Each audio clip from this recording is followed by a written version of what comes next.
tous la bienvenue dans les locaux de la SNCF pour ce sommet ferroviaire européen. L'objectif de ce sommet ferroviaire européen, c'est de mobiliser tous les acteurs du ferroviaire, le secteur, mais aussi les décideurs politiques, la Commission européenne, les parlementaires européens, les ministres des États membres, autour de l'objectif de plus de ferroviaire. Pour atteindre cet objectif, il nous faut à la fois des mesures réglementaires et politiques importantes et aussi plus de financement.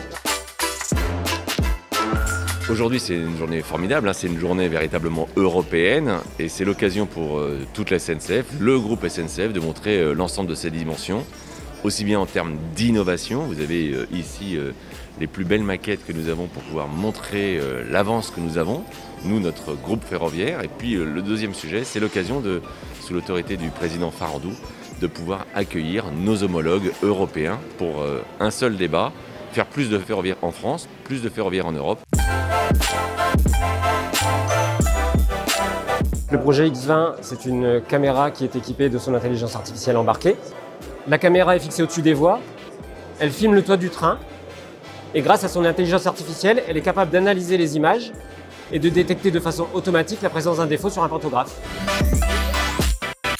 L'objectif, en fait, c'est de construire des solutions d'analyse vidéo, donc des solutions d'intelligence artificielle qui vont analyser les images des caméras de vidéoprotection pour détecter des situations où on a des personnes qui oublient leur bagage ou les laissent intentionnellement, pour ensuite être en capacité de retrouver ces personnes dans le réseau de caméras, d'aller les chercher le plus rapidement possible et finalement de mettre fin à une situation de bagage abandonné qui est quand même très génératrice de perturbations dans le trafic, donc qui fait qu'il y a des trains en retard ou des trains qui sont parfois annulés.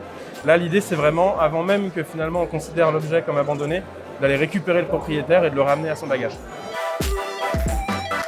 Le projet Surfo, il a commencé comme un projet d'innovation qui aujourd'hui s'approche de la phase de maturation, de la phase d'industrialisation et de déploiement. Le projet, c'est une technologie de rupture qui permet de transformer des fibres optiques en capteurs de vibration. L'idée, c'est qu'on utilise le patrimoine déjà existant de la SNCF, qui est aujourd'hui composé de presque 25 000 km de câbles à fibre optique, qu'on les transforme en capteurs qui permettent du coup de détecter en permanence des vibrations qui ont lieu dans son voisinage. Donc si on parle devant la fibre optique, la vibration provoquée par la voix va interagir avec la lumière qui circule.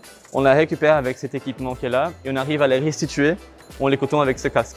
Et si je touche la fibre optique au niveau du turret, on va voir avec quelques secondes, 2-3 secondes de décalage, qu'il y a de nouveaux pics qui apparaissent. Donc ça, c'est le toucher sur la fibre optique.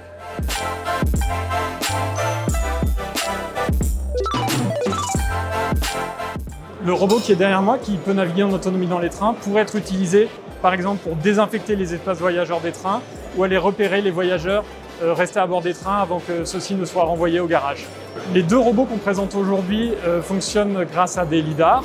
Donc, ce sont les mêmes capteurs que ceux qui sont utilisés sur les véhicules autonomes.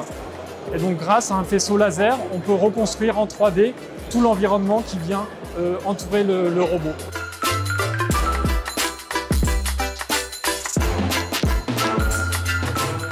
Le digital, on en a beaucoup parlé, on en parle, mais le digital, on ne peut pas le faire seul. Quand on parle de RTMS, quand on parle de sujets d'ATO, tout ça, on le fait dans un cadre qui est un cadre européen. On travaille avec nos partenaires européens pour faire de cette digitalisation un vrai levier de transformation du ferroviaire. Et c'est dans ce cadre que l'on en parle aujourd'hui. Merci beaucoup pour ce séminaire. J'espère que vous l'avez tous apprécié et à très bientôt, peut-être à l'année prochaine. Au revoir. Ce sommet européen ferroviaire est une première.